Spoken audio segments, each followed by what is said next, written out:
वामपंथी दलों और उनके विभिन्न जन संगठनों ने शनिवार को नौकरियों में कटौती के विरोध में सड़क पर उतरकर प्रदर्शन किया।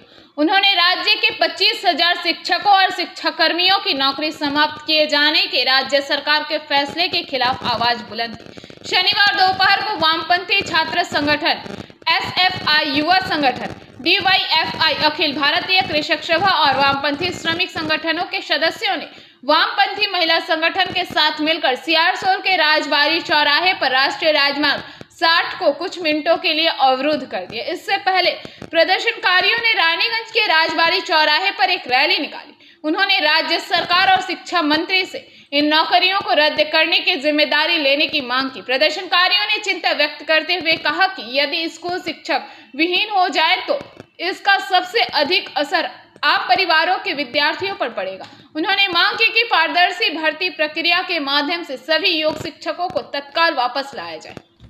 धरना को बस्ती विकास संगठन के जिला सचिव संजय प्रमाणिक, युवा नेता आकाश भट्टाचार्य, शिक्षक नेता शताब्दी माझी, पूर्व शिक्षक नेता आशीष शर्मा, मैनाक मंडल और फल्गुनी चटर्जी आदि ने संबोधित किया। सभी वक्ताओं ने सरकार के इस फैसले की कड़ी निंदा की और पात्र अभ्यर्थियों को तुरंत बहाल करने की मांग की।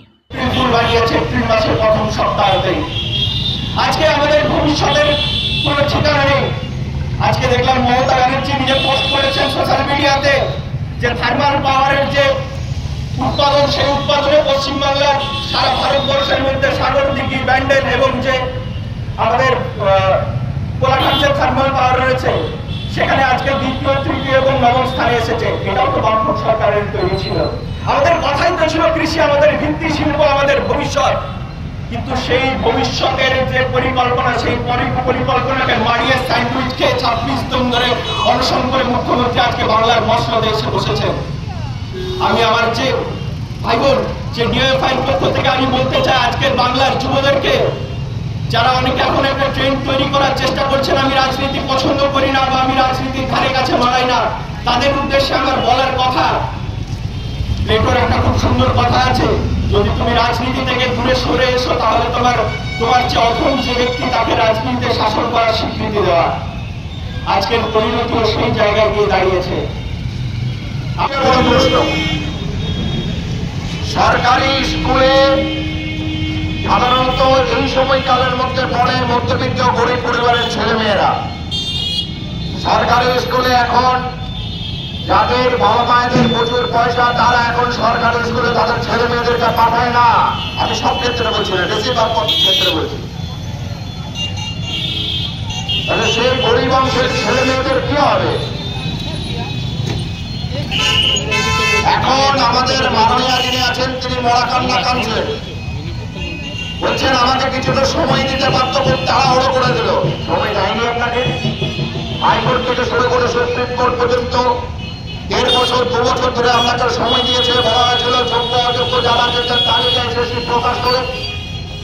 2018 সালে এসএসসি বললে আমরা যোগ্য অযোগ্য তালিকা প্রকাশ করে দেবো। এখন বলছেন এসএসসি নাকি যোগ্য অযোগ্য আমরা কোনো আলাদা করতে পারবো না। তাহলে আর 2018 সালে কি করে করতে পারছেন? আমার সিট যে সেই সিট আপনার পুড়িয়ে দেওয়া হয়েছে কাজের জন্য। আমরা বলছি 26,000-এর মধ্যে সবাই তো অযোগ্য নয়। যারা জীবনের স্বপ্ন দেখেছে যে আমি আগামী দিনে সমাজ মানুষ গড়ার কারিগর হব, সেই মাস্টারমশাই যারা হয়েছিলেন, এসএসসি পরীক্ষা দিয়েছিলেন, ভালো করে পড়াশোনা করেছিলেন, পরিশ্রম করেছিলেন, এসএসসি পরীক্ষা দেওয়ার পর তারা শিক্ষক পদে নিয়োগ হয়েছিলেন, তাদের কি দোষ? 7,000 8,000 অযোগ্য যারা তৃণমূলের নেতা মন্ত্রীদেরকে 12 লাখ 13 লাখ 15 লাখ টাকা করে দিয়ে পরে চাকরি পেয়েছেন, তাদের জন্য এতগুলো মানুষ, এতগুলো শিক্ষক কেন অযোগ্য প্রমাণিত হবে? সেটা কেবলমাত্র অযোগ্য তো নয়। আপনার পাশের বাড়ির ছেলেটিকে আপনি প্রত্যেকদিন দেখে আসছেন, সে মাধ্যমিকে ভালো রেজাল্ট করেছে, উচ্চ মাধ্যমিকে ভালো রেজাল্ট করেছে, গ্র্যাজুয়েশনে ভালো রেজাল্ট করেছে, বিএড করেছে, এসএসসি পরীক্ষা দিয়েছে, আপনি জানেন ভালো ছাত্র। नियमित अपडेट एवं दुनिया भर की ताज़ा खबरों के लिए हमारे फेसबुक पेज को फॉलो एवं यूट्यूब चैनल को सब्सक्राइब करें।